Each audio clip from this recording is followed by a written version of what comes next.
The educational system of the United States presents a program for bilinguals in which they test them as if they were monolinguals. There is a very big problem with this program because students are instructed in English, but they are tested with translation into Spanish.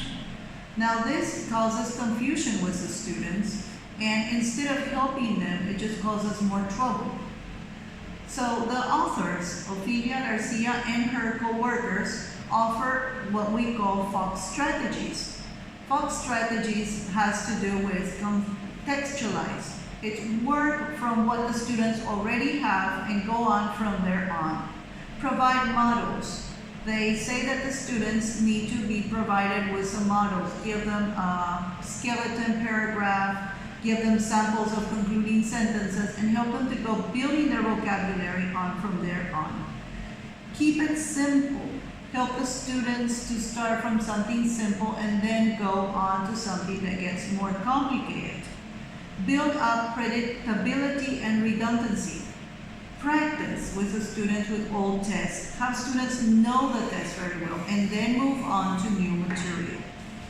All these strategies help students to do better. It says, look elsewhere for meaning. Have them look for multiple choice questions. Have them look at the questions beforehand. Have them take their time to answer things. Have them look closely at what they are reading.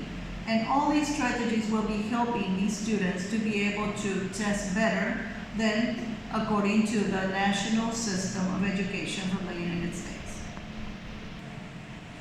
According to the authors, there's also the possibility to test bilinguals as if they were bilinguals.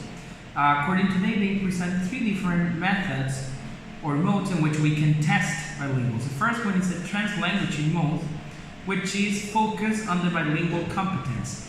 This means that they, in a test, for example, they might ask for something in one language and the answer could be written or developed in the other language, or even in a combination of them in a sort of way.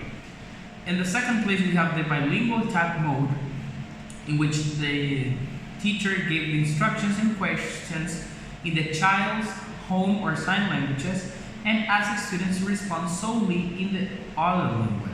This is more restrictive and less flexible. And in the third place, we have the performance-based mode, which is, in the author's opinion and consideration, the most effective one to test bilinguals, in which they take into account the test as if it were a whole thing. They consider not just one competence and the other, but they try to evaluate the performance of the student at a certain context. This mode has many benefits, and it allows us to have a more effective testing because it provides a wider range of opportunities for bilingual students to show what they know and can do in both languages and content areas. It should find out what the students can do with or without the help of the teacher. So the students, they feel more confident, they feel more independent, and they have a better performance than in the other.